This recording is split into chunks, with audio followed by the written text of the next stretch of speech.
RCF. Ce reportage est présenté par les chambres d'agriculture Auvergne-Rhône-Alpes. Bonjour. Bon, vous allez bien? Bien et vous? Oui, très bien, merci. Bon. Déjà pour commencer, c'est Dites-moi. possible de faire un petit tour Sans pour me problème. présenter un petit peu à la ferme? Oui, sans problème. Donc là, on est sur votre exploitation. Combien vous avez de bêtes? Combien est-ce que vous avez de vaches? Est-ce que vous pouvez nous présenter un peu le tout? Alors moi, donc c'est une exploitation de taille moyenne, on va dire. On est 3 sur l'exploitation, environ 120 hectares. Et là, on a 80 vaches en lactation. Avec le renouvellement, avec les jeunes bêtes, ça nous fait environ 150 bêtes sur l'exploitation. Alors qu'est-ce que c'est? C'est des abondances? Alors non, là, on est sur des Montbéliardes. Vous, au sein de la Chambre d'agriculteurs, vous êtes le vice-président en charge du renouvellement des générations. Déjà, est-ce que il y a un problème de vieillissement du métier en Pays de Savoie? Comme un petit peu partout en France, oui, c'est une réalité. En moyenne, on va être autour de 50 ans de moyenne d'âge des agriculteurs, et pour certains territoires, 55 ans.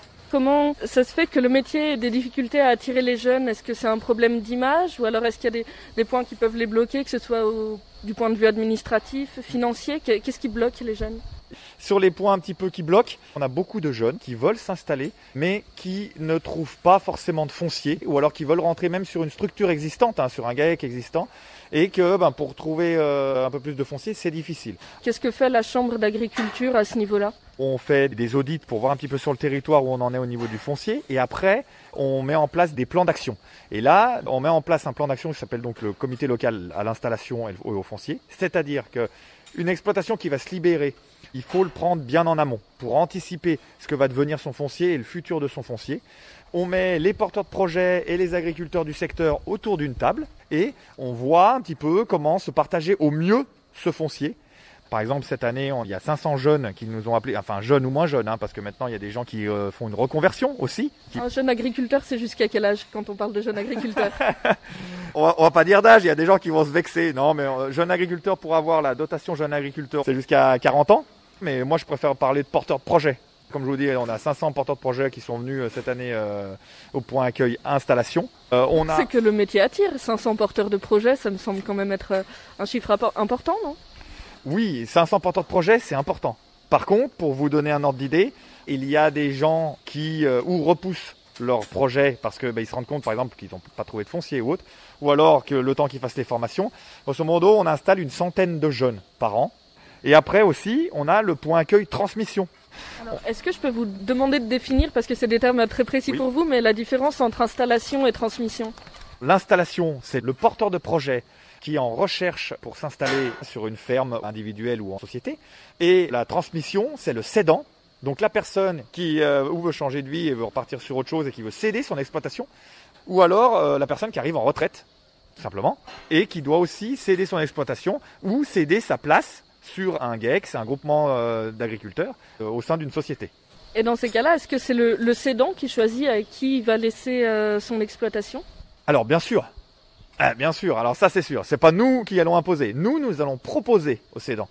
Le cédant s'inscrit au RDI, le répertoire départemental à l'installation, et en face on a aussi les porteurs de projets qui s'inscrivent. Et là on a 137 à l'heure actuelle porteurs de projets qui sont inscrits, pour 40 cédants. Nous servons de mise en relation, mais ça c'est sûr et certain que c'est le cédant qui choisit la personne qui va reprendre derrière lui, quoi. Voilà. Alors moi, ça m'étonne un peu parce que vous m'aviez parlé un peu du vieillissement de la profession, des freins qui pouvaient un peu bloquer des jeunes à s'installer. Mais dans les chiffres que vous me donnez, il y a beaucoup plus de porteurs de projets que de cédants, par exemple. C'est qu'il y a quand même une bonne dynamique en place pour tout ce qui est reprise et installation. Je me trompe?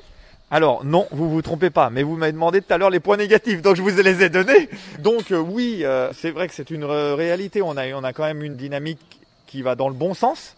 Et après, on a aussi des différences un petit peu de profil entre le cédant qui a son exploitation comme il l'a toujours monté pendant 40-45 ans de carrière, voilà, et le jeune qui arrive et qui a une autre idée de l'agriculture.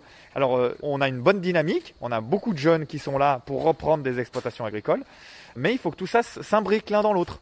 Des fois, on ne trouve pas de remplaçants. Ça, c'est une réalité aussi.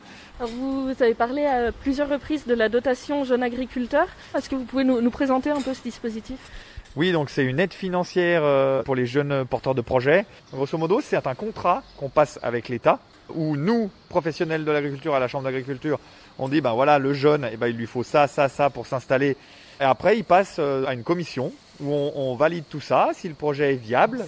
Et après, une fois qu'il est installé, eh ben oui, il reçoit une aide financière.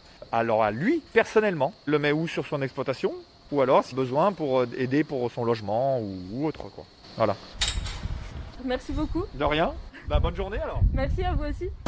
Ce reportage vous a été présenté par Grand Village, un service de Groupama Rhône-Alpes Auvergne. Retrouvez des producteurs partout en France sur grandvillage.com.